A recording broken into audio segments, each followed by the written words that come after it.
ସମସ୍ତେ ଝିଅ ଦେଖିଲା ପରେ ବାହା ହୁଅନ୍ତି, କିନ୍ତୁ ମୁଁ ଆଜି କନ୍ୟା ନ ଦେଖି ବାହା ହେଇଛି। ଆଜିକାଲି ଝିଅ ଦେଖି ବାହା ହେବା ଲୋକ ବି ଠକି ଯାଉଛନ୍ତି। ଆଜିକାଲି ଝିଅମାନେ ଉପରେ ଦେଖିବାକୁ ଯେମିତି ତାଙ୍କ ମନ ଭିତରେ ସେମିତି ନଥାନ୍ତି। ଯାହା ହଉ ମୋ ଭାଗ୍ୟ ବୋଲି ତମକୁ ପାଇଛି।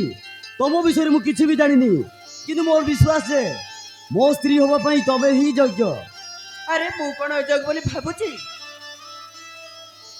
ଆରେ ମତେ ବାହା ହେବା ପାଇଁ କୋଟିପତିର ପୁଅ ମାନେ ଲାଇନ ଲାଗୁଥିଲେ। ସତରେ? ହଁ, ବାପା କହିଲେ ବୋଲି ମୁଁ ତୁମକୁ ବାହା କଲି। ହଉ ମୋର ଭୁଲ ହେଇଗଲା ବାବା, ସରି। ଆରେ ଏମିତି କଣ କହି ଯାଉଛ?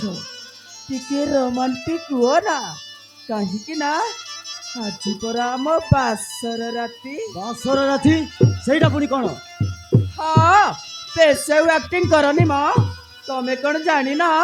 ବାସର ରାତିରେ ସ୍ୱାମୀ ଧୀରେ ଧୀରେ ସ୍ତ୍ରୀ ମୁଣ୍ଡର ଅଡଣା ଖୋଲେ, ଆଉ ତାପରେ ଗାଲରେ ଗୋଟେ ମିଠା ଚୁମା ଦିଏ, ଆଉ ତାପରେ କଣ ହବ?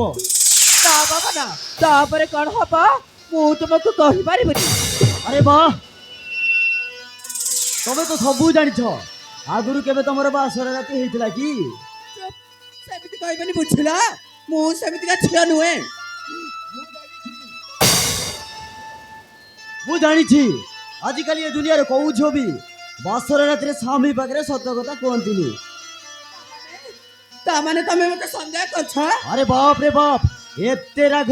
ମୋ ପାଖକୁ ଟିକେ ଆସିଲ। କହିଲ ଆରେ ଆସ, ଆରେ ଆସ ନା।